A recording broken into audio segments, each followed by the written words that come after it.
Well, when the call went out for a volunteer to write the software for a set-top box style Raspberry Pi based digital amateur television receiver, Tim MW0IUD volunteered to take on the project. The Ryde receiver was launched just over a year ago, and at least 200 examples have been built or are under construction. And I'm pleased to say that Tim is here to describe the newly released DVB-T receive capability and also give some examples of how to customize the receiver for your own specific requirements.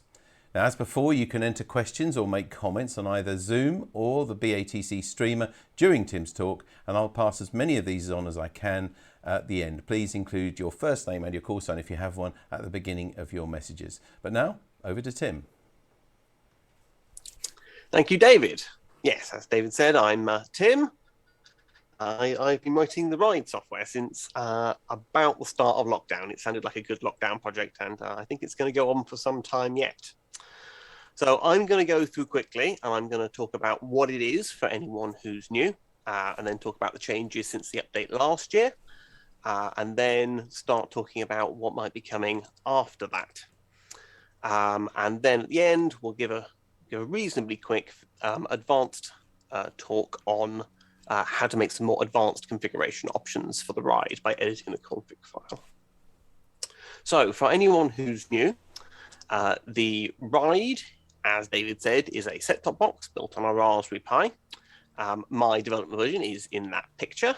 It's a little bit of an old picture. There's obviously some new things on it, but that is kind of a standard configuration. A lot of people also put them in some very nice boxes. I never quite get around to doing that. So the idea is that it is a set-top box, but it will do things that a regular set-top box won't let you do, because we like to use narrowband signals, and set-top boxes are not designed for those, so we thought we'd design one.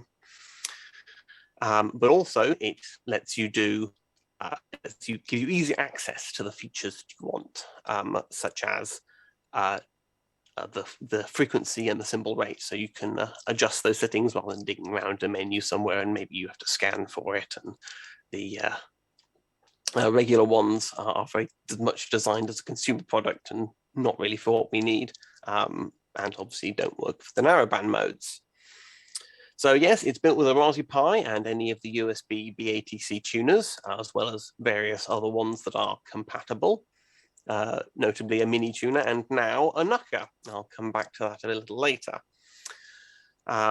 You need a computer to set it up, but once it's set up, you don't need a computer anymore.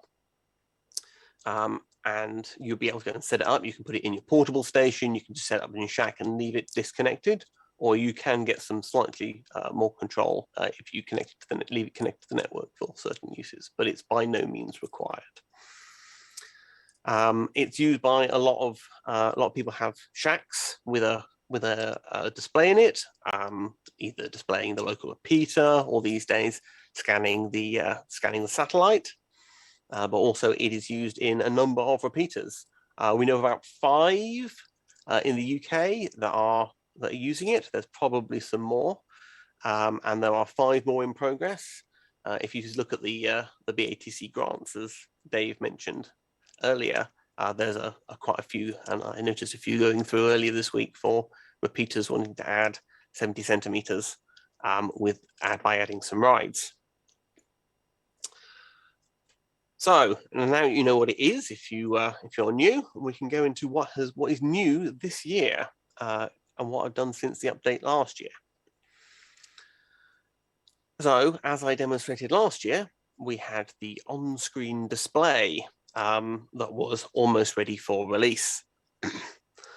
Obviously, we finished that up and released it, and it came out early in November. I've seen a lot of screenshots and things from people having used it.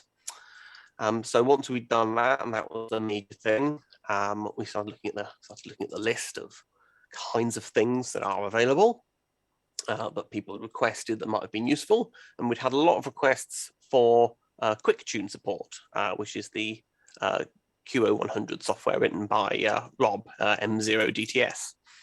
And we needed to add network support for that.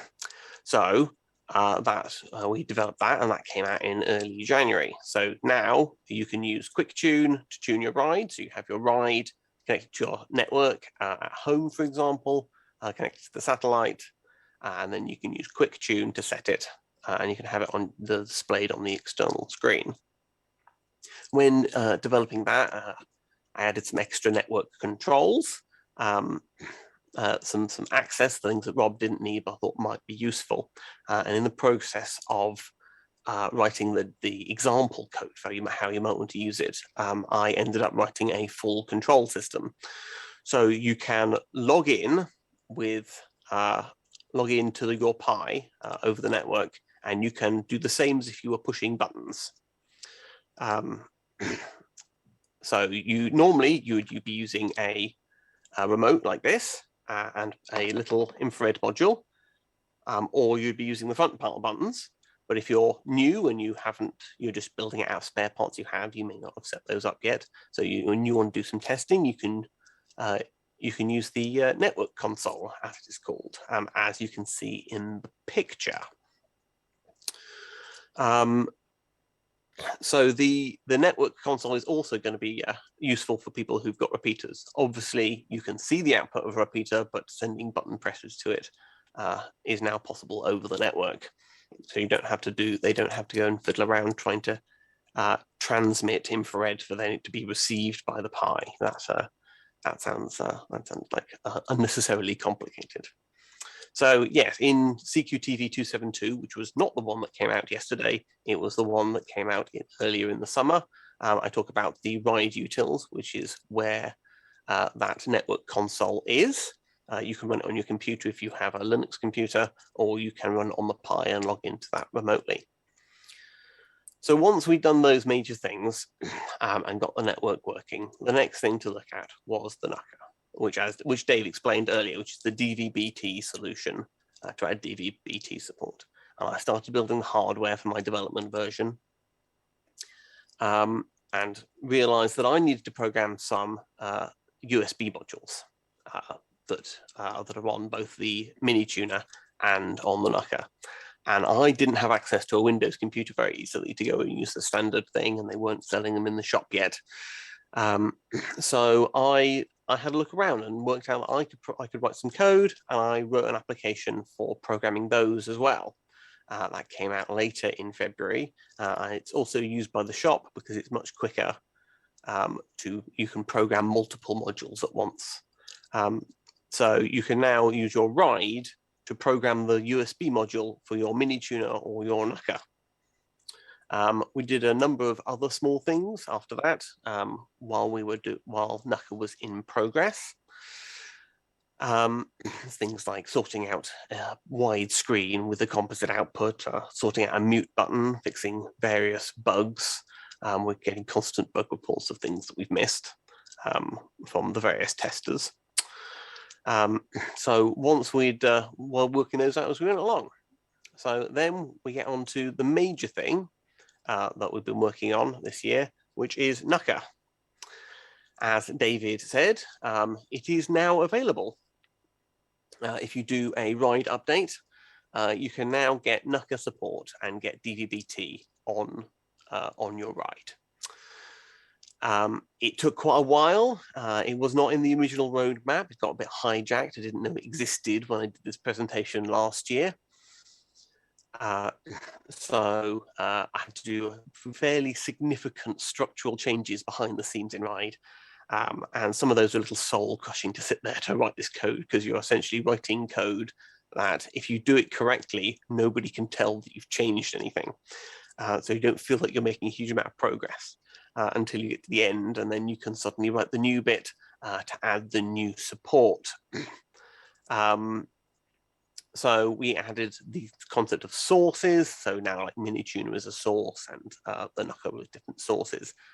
Their config file setting, you'll see them later, but they are part of the bands. So you can now you'll have bands for DVB-S and bands for DVB-T. Because if you remember from last year, I tried to explain that you think about bands as the signal path. Where does it go? How does it dim? So obviously this is going into a different module and therefore is a different band.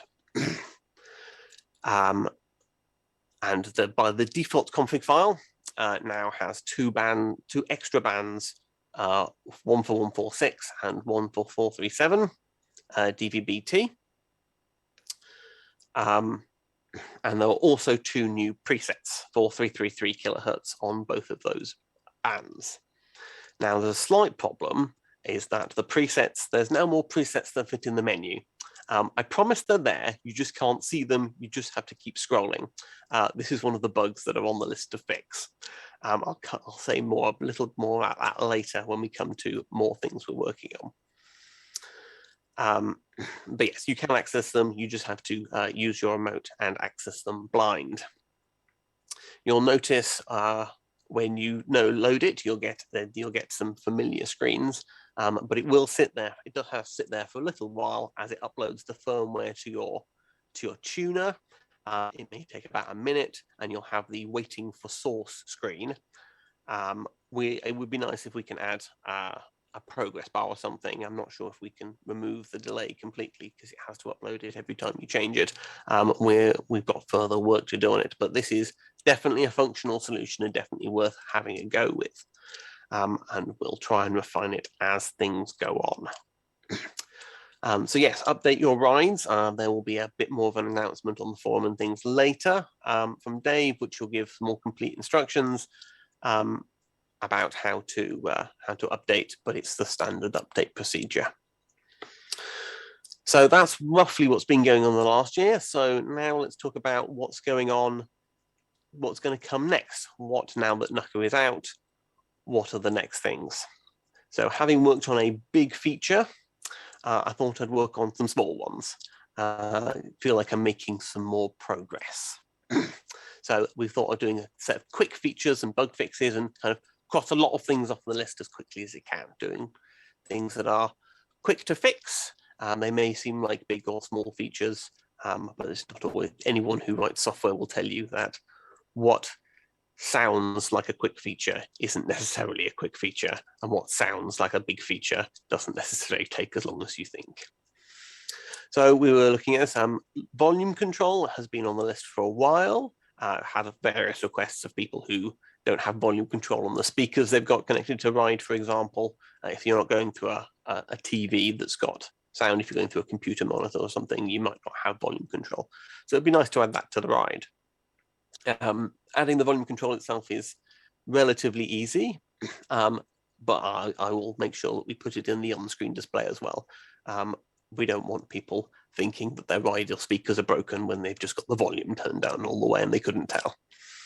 So we'll look at that. GPIO control for the bands, for controlling a switch. That is on the list. We've had that in the planning since almost the beginning. We've had the pins allocated since the first versions of the GPIO boards. Yeah, so so that will allow you to auto switch when you for your signals. So if you've got multiple antennas, if you're out portable, for example, or even at home, you can switch multiple sources in. At the moment, you can use both ports on the mini tuner, but that's only two. We plan to support an 8-band switch. So you'll be able to bring in lots of different sources and transverters, anything you need, and it will auto switch when you switch bands.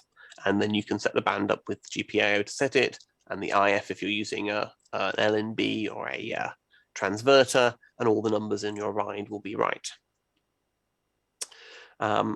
There's also various updates, things we want to add that have been added to the ports down. There are various ports down receive features that are worth transferring. So there's, for example, the RF level indication, which is all about setting up your preamp gains and things to the optimal level for the mini tuner. And we should be able to add that fairly quickly as well. And there's some other changes as well that we might be bringing across. And there's some features that I've started looking at for various reasons that it's worth finishing as things have been going along. HDMI switching is one of those. The I was inspired slightly when Gareth blew up one of his HDMI ports, and I thought, well, how can I save him? Can I save him from having to buy a new Pi by letting him use the second one? And I've got a version. My development Pi is running from the second port. I just need to write some more code to make it easily switchable. So I thought we'd finish that, and people who've had a problem can't have managed to damage their Pi, or for one reason or another, large connectors, that kind of thing, can't use the first port, we can give them a way to switch to the second port. But it's probably going to be a config file change, or possibly an auto detect. We do have to check. We do find various times people have had problems with their Pi, and it turns out they've plugged it in the wrong HDMI port. So solving some of these problems, making it a bit easier for new users, is always a good idea. I've also had a request for CEC, and I did some initial investigation. So that would allow your Pi, for example, to auto switch your TV to that input when you get a lock on a signal, for example, and potentially be able to use your television's remote to control the Ryde backwards almost down the HDMI cable. But my initial investigation has slightly put a damp on things. As Dave mentioned earlier, there is a new version of Debian out that the Raspberry Pi works on, but the Raspberry Pi hasn't updated. And unfortunately, we need that new version to get that working. And I have seen various reports about how long, and guesses mostly about how long it thinks. Some people are even suggesting it might be February. So we might get to that once the update is available. So that's a set of small features. If there's anything else that you think might be a small feature, do let us know, and it might come in this first batch. Once we've got some small features and I feel I've made some more progress, we're going to go on to some bigger features. So we've had various requests for a stream receiver. There are various repeaters that use them at the moment, and people use them in their shack, ones based on the ports down. It would be helpful to be able to, for example, you're scanning the satellite and then you can go to a different preset and you can receive, let's say you notice it's 7 o'clock and it's time for the GB3SQ net, and you'd be able to go and switch that if you can't get in directly and go and watch it on the stream on your Ryde. Also, we've been, as you've noticed earlier, as I mentioned earlier, there are some various user interface improvements that need making, adjust some of the menus and fix some bugs in there so that it's possible to see all of the presets, for example. Now the list is getting quite long as we add more features, people want more presets.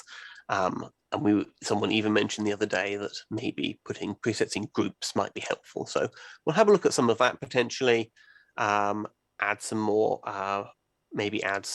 on-screen display modules, or upgrade the existing ones.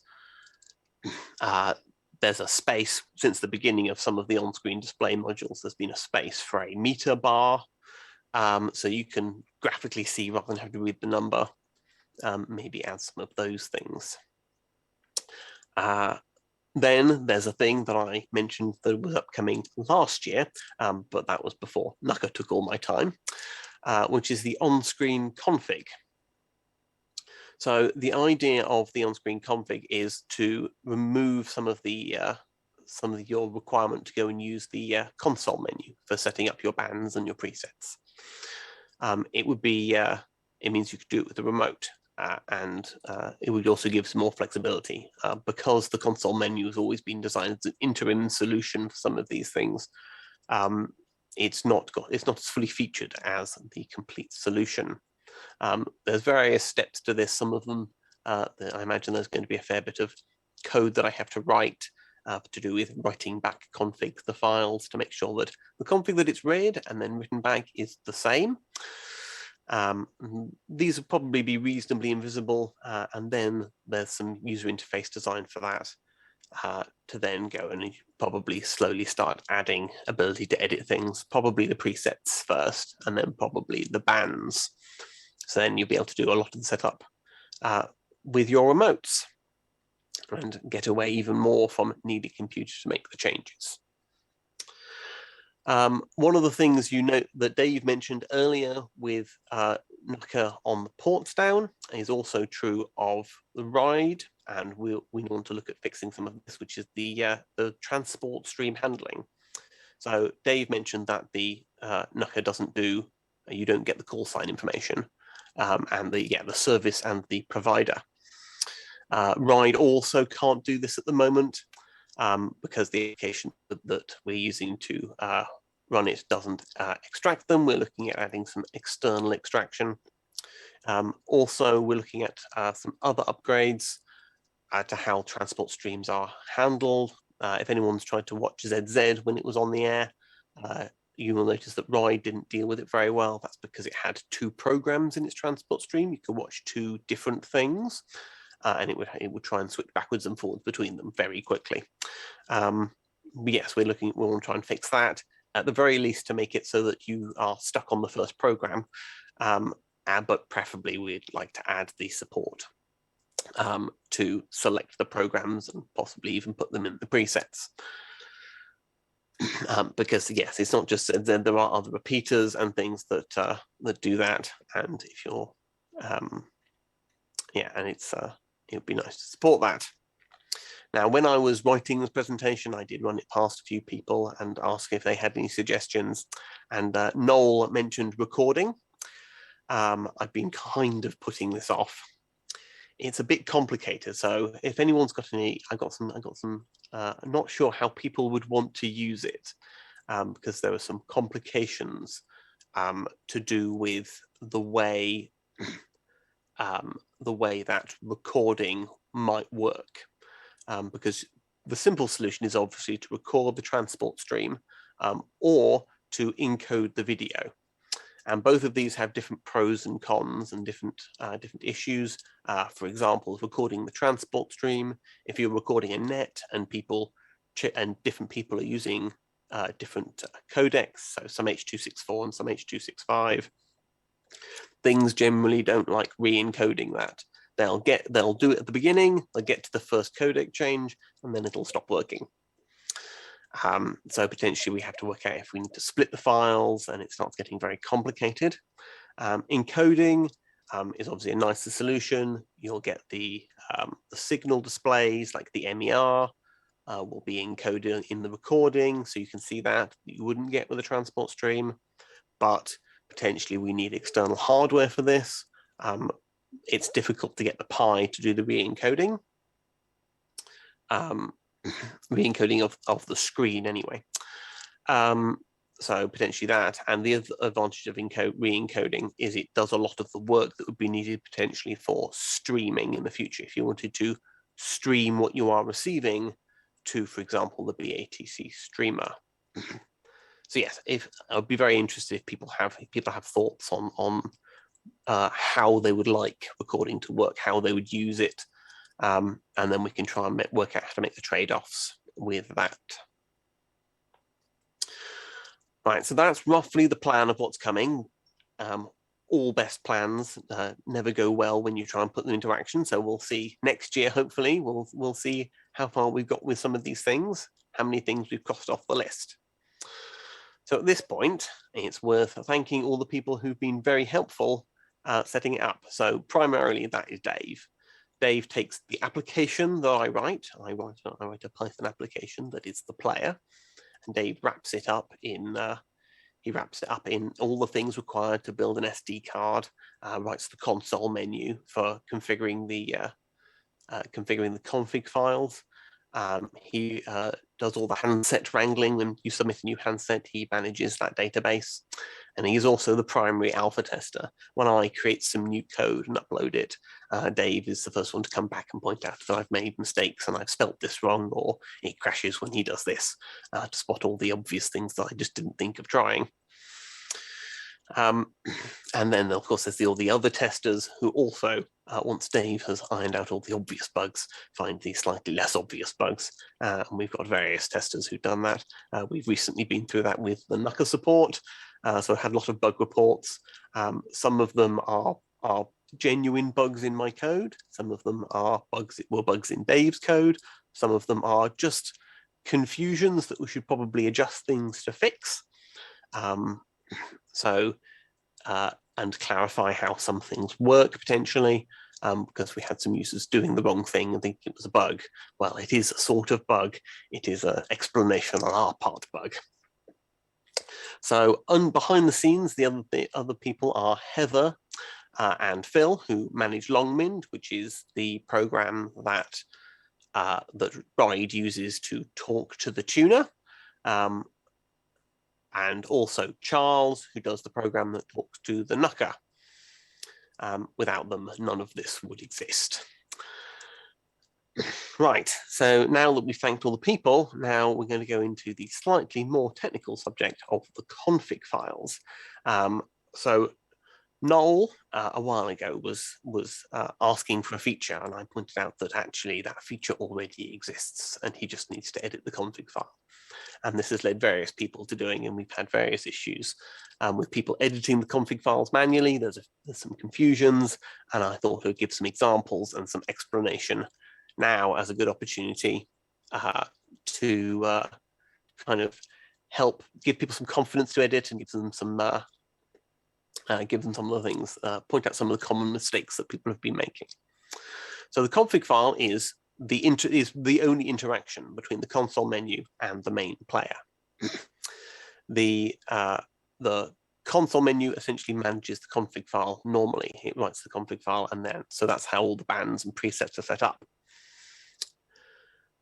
Which is why if you make updates, you may conflict with the config file, with the console menu. So you edit the config file. The config file also gets replaced reasonably often at the moment. When I make certain changes, we have to give you a new default. Hopefully we'll fix that in the future with some of the on-screen config options. We can auto-migrate them. So these config files are long and complicated files. It is what is known as a YAML file. You can look this up on the internet and find various validators. So if you are editing the config file, you can feed it into a validator to at least make sure it's a valid YAML file. And it is indented, what is called syntactic indenting. It's a complicated way of saying that the amount that you indent text means something to the file. And each level of indenting is 4 spaces. We've had various problems with people using tabs and things like that. And tabs are invalid. Fewer spaces are technically valid as long as you are consistent, but we recommend 4 spaces. That's all the sample files and the default files you use. And it just makes everything easier. So it is recommended you edit on your computer. You can, of course, edit it on the Pi, but it is a bit easy to fall for some of these traps. But it's much easier to copy it to your computer, edit it in a text editor, save a copy on your computer in case it gets overridden later in an update, or it gets or it doesn't work, or something like that, and then copy it over back to the Pi. There is documentation. I did write a reasonably long, fairly technical bit of documentation. It's in the main README at that link. These slides, don't worry, these slides will be available later. You don't have to write that down quickly. And there are various links to that available. That is the full documentation in there that explains every little thing that the config file can do. It's mostly aimed at people like Dave who are writing other tools that interact with the config file. So now let's look at some config file and talk a bit more about it. So this is an example of the top of the config file, the default config file. The default config file is about 200 lines, so I'm not going to show it to you all because it would be in tiny font. I apologize for some of these examples, they are a little small. As you can see, you've got these levels of indenting I was talking about a moment ago. So at the top, you can see there's a config revision.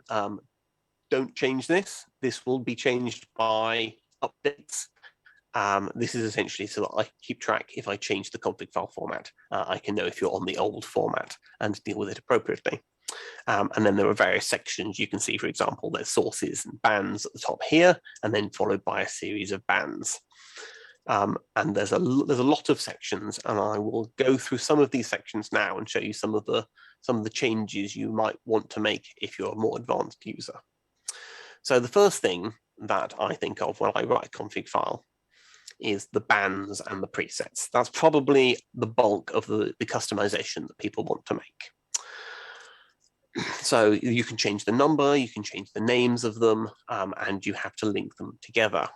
So this is a slightly cut down bit section from the default config file.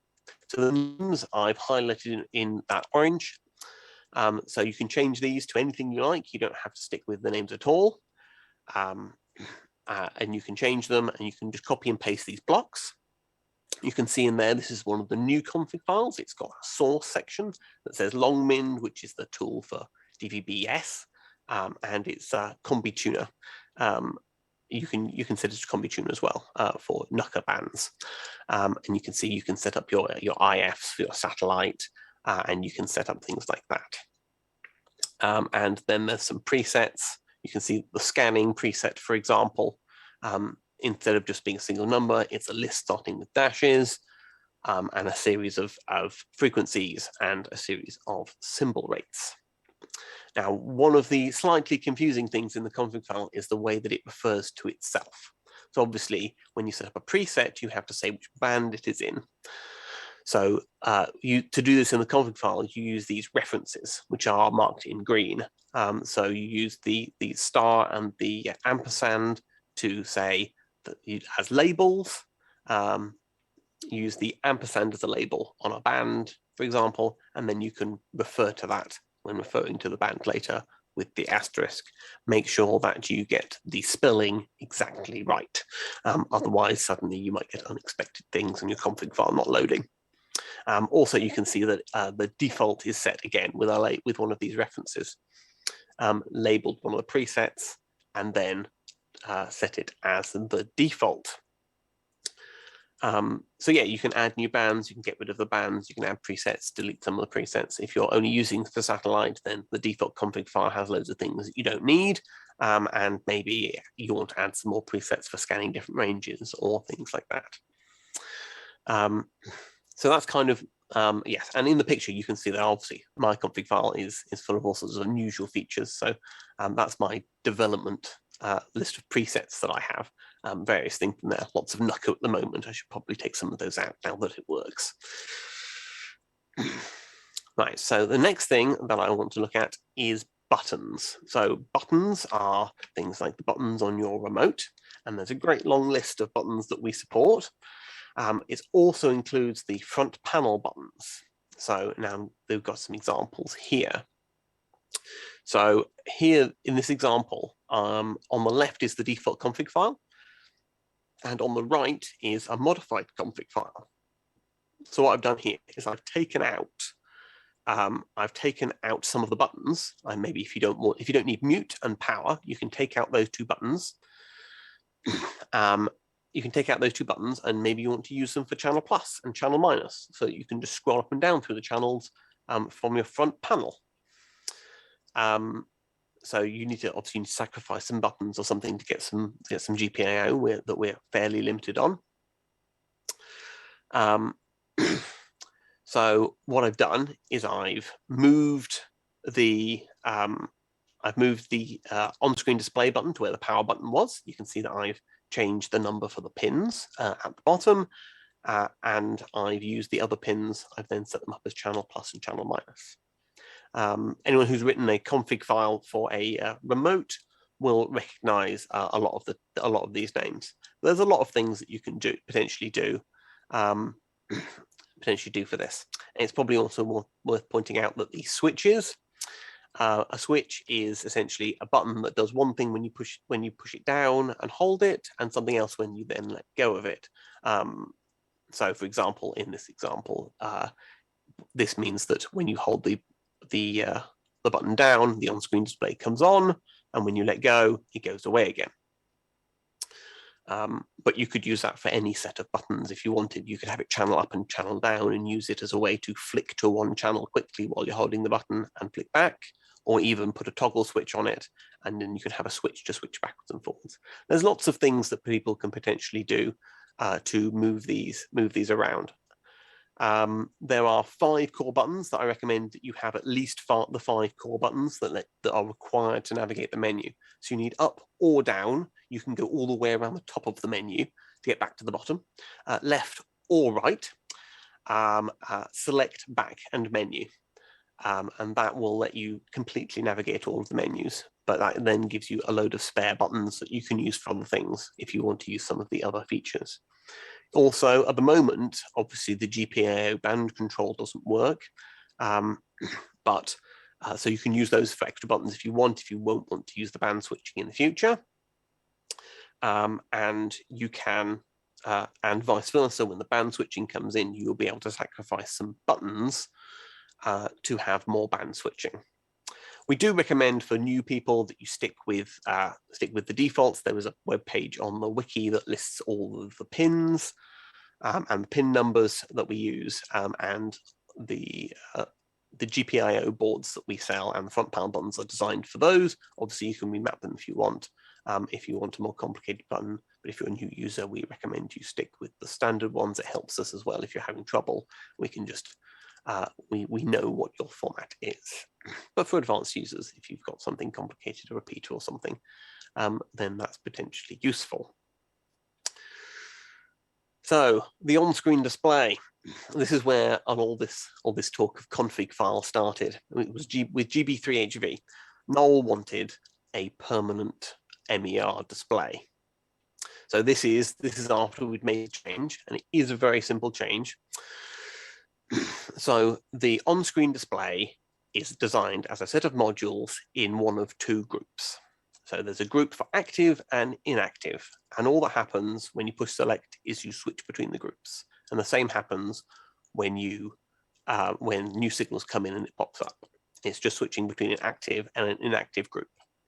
So all you have to do is add the signal level to the inactive group, and then it's there all the time. And it's just a case of adding the extra line to the config file with the correct indentation, which is where we discovered people are having trouble. Add that simple line to say signal level display in the inactive group. So for people like repeaters might want to do that. Another useful thing, a slightly more advanced thing that people might want to change with the on-screen display is moving the modules around. Now, this is probably the most complicated thing in the config file. Unfortunately, it's kind of necessary to give everyone full flexibility. So this example is useful. I've made the MER display as big as possible. So if you're aligning your dish, rather than trying to sit your Ryde up by your dish or running a very long cable with a little screen up on your ladder, you can put a big screen on the ground or look through the window to your living room TV and put the big screen on there and make it very big. So you can move all of the modules around. So I've made two changes to this file. The first thing I've done is I've disabled the timeout. So normally when you push select, you get given 10 seconds. You get given 10 seconds. You can set it to 0, which means that it will never turn it on. Or you can set it to any number of seconds you like, or you can set it to null, at which point it will not turn itself off until you press back. Obviously, you don't want to be constantly pushing select on your remote when you're trying to align your dish. You could also obviously do this in the inactive group. So the other thing I've done is I've deleted a lot of the modules. So you don't need, obviously for what you're doing here, you don't need a lot of the modules.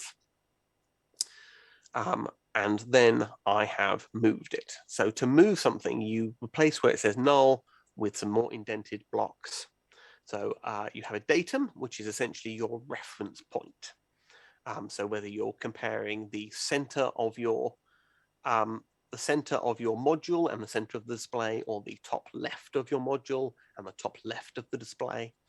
And there are obviously all combinations of that here in this example. You can see I've got CC, which means center vertically and center horizontally. But you could also say BR, for example, for bottom right, or the default for MER, for example, I think it's referenced to the top right. And then you have X and Y. These are all decimals. So if you said 0.5, it would be half the screen away. and the defaults are fairly small numbers, but you can set it to whatever you like. So here you can see the example. I've got 0 and 0, which says put the middle of this module no distance away in both dimensions from the middle of the screen. And then you can set the width and the height. Here I've set them to 1, which is 100%. Again, you could make them smaller. There is some padding around these modules, and essentially with these settings you are defining a box, and the module will fit itself within the box. So if you make a very narrow, tall box, you'll end up with a very small module because it's shrunk itself to fit in the narrow width. This screenshot is also a good example of the fact that this display is slightly wonky. That is because there was a space specifically left next to it to add a meter bar in the future that I mentioned earlier. So those are roughly all of the changes. I imagine there will be some questions about this. If people are using, I don't want to be writing everyone's config files for them, but if you're having a bit of trouble, ask on the forum, and I or someone else might be able to help you. Especially if you're making things that lots of people will be seeing, if you're trying to adjust a repeater or something, or trying to do something particularly interesting. We'd like to see the changes. We're always looking for, if someone moves things around and finds a better layout, you never know, we might steal your layout and turn it into the default. With that, I think I've run out of things to say, and so now we'll see if there's any questions. There certainly are. Thank you very much, Tim. I'll let you grab a drink or something like that after a very long, wonderful presentation there about lots of details, which I'm sure if you've been building the Ryde and following its progress, that will help you a lot. So we have got some questions for you. Let's start with, and by the way, just a reminder to you, if you've recently joined the convention and you're watching it on the BATC streamer or on Zoom, you can enter questions at any time for Tim and we'll read them to him. Try and put your name and call sign if you've got one as well on there. So let's start with Michael Naylor. What receive RX settings can be set from the network, and what RX data can be queried from the network? Plus, when will the TS and or stream RX be ready? Okay, so first thing is the network control. So you can essentially send it a preset. So you can set any of the so you can set the symbol rate, but you can set the symbol rates and frequencies. You can also send it a whole band. So you query for the list of bands that are currently programmed, and then it will give you a list, and then you submit that back along with a preset. At the moment, there's not a lot of querying about the current setup, but if you're writing an application and want network control, want extra features, I'm more than happy to look at adding extra network interfaces. Stream, receive, it's one of the first things I want to look at once I've done the small things. So we'll see how it goes. It's going to be I've got a fair amount of research to do in the best way of implementing it and getting it to work reliably. So I don't like putting dates on things, but it's reasonably high up the list. Stream transmit, so being able to stream out of the Ryde to the BATC, that's quite a long way down the list at the moment. Certainly likely due to do recording first. There's a lot of encoding issues we have to work out before we can do that. Okay, thank you. Yanis YL3AKC has said, hello, where is Ryde receiver source code? Any GitHub link? Now, Noel has put that immediately under there on Zoom, but I will just quickly read it because it's quite easy to remember if you're not sure where to get all of this software from. It's github.com and then / British Amateur Television Club. So fairly easy to remember there. github.com, British Amateur Television Club is where you'll find all of the software. DC10P Hubertus says, re the Ryde, will compatibility with MT Express be maintained with all of the mods to come?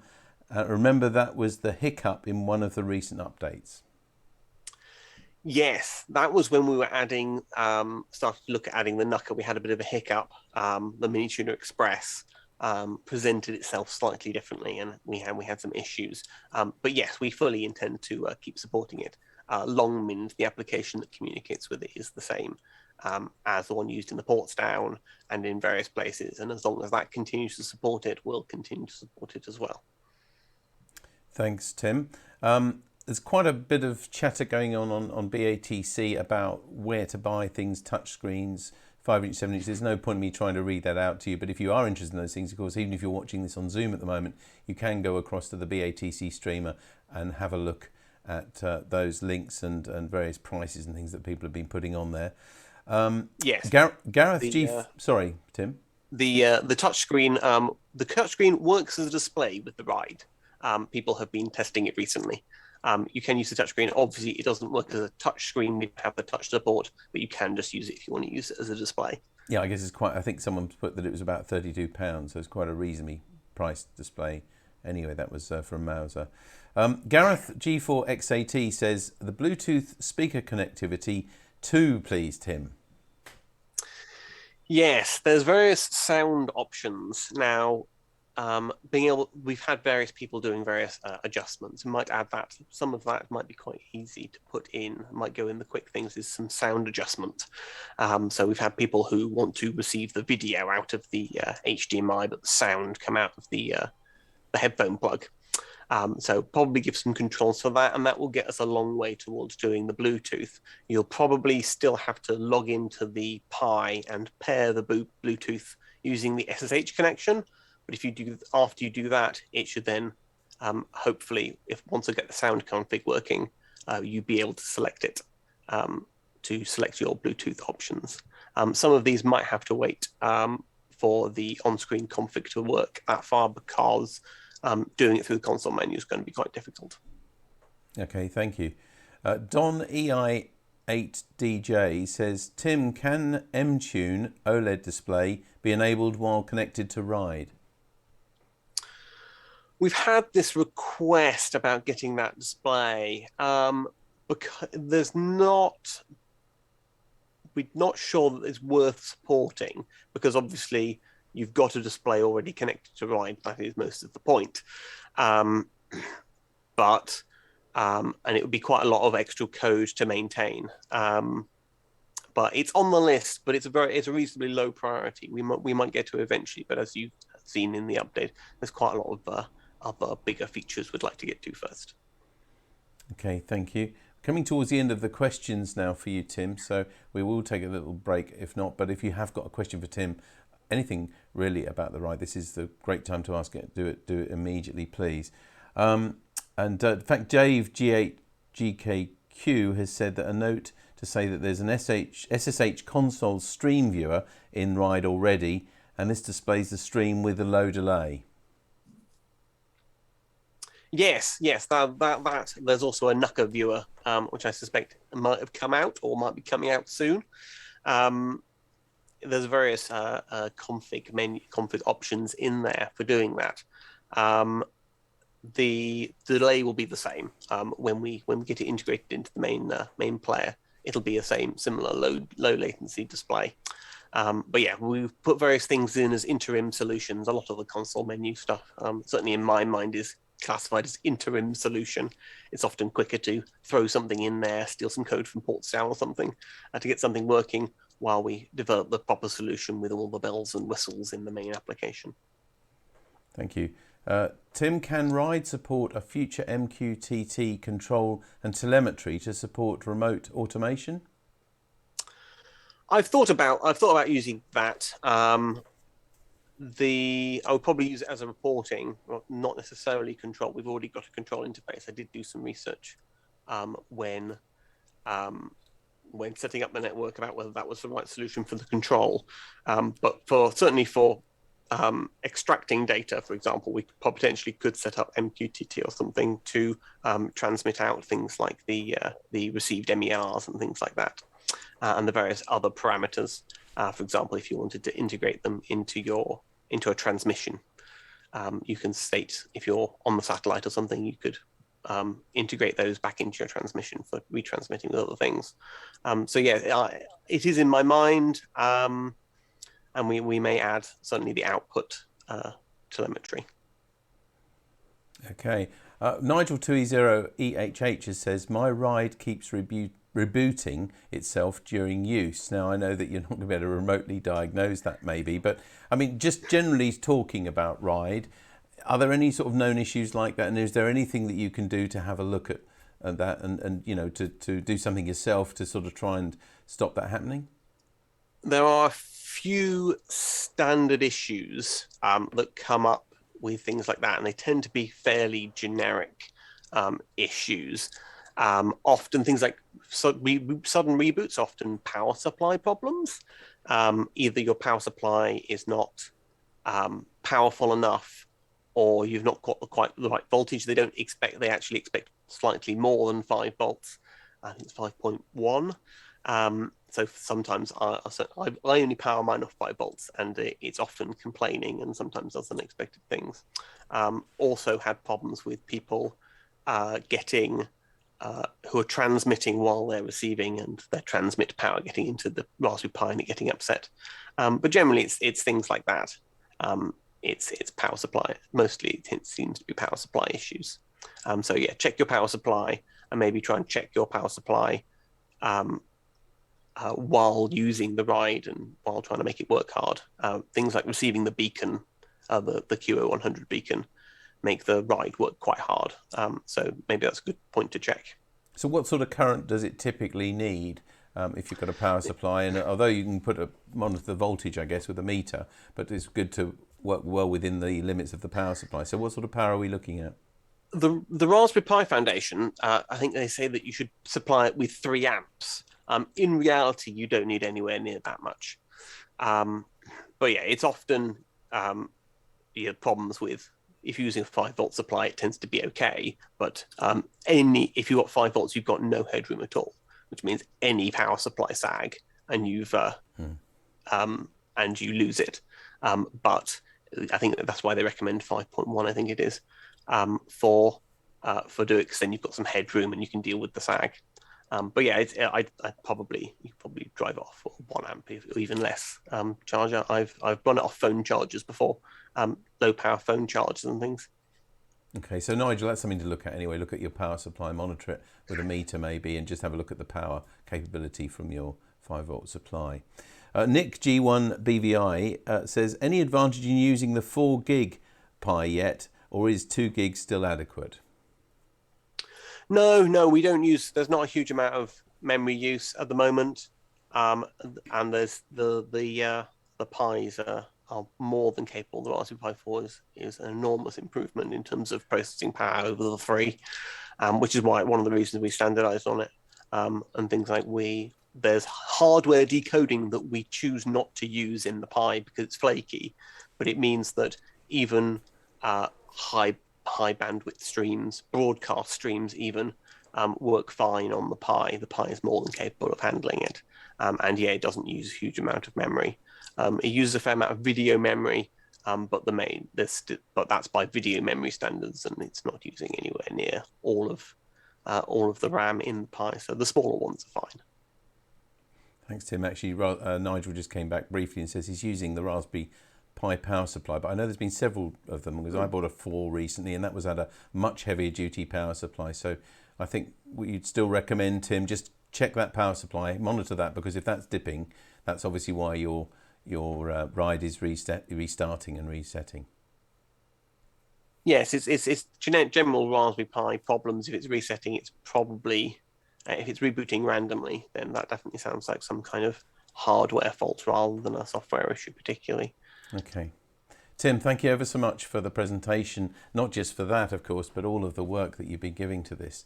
I am a BATC member, and I, of course, read the magazine and look forward to it. I really don't have time in my life yet to play with these sort of things, but I'm looking forward to it. But the dedication, seriously, that you put into this, one of the things that I think a lot of people would agree is that the amateur radio hobby is losing quite a lot of the skills of construction. But the TV side, the BATC in particular, are really leading the way with projects, true construction projects that you can get involved with, both on the electronics hardware side and the software. And you're one of those creators, so we're really grateful for all the work that you're doing on the Ryde. Yes, thank you very much. Pleasure. Yes, I'm not quite sure what I let myself in for when I agreed to start it, and I'm still going, whatever it is, 18 months later. And dare I I say, think it it'll will be going for probably some time never yet. be finished, because these things aren't, are they? No, software projects tend to be that way. They're never done. Well, Tim, thanks again for your presentation today and all your other work on Ryde as well.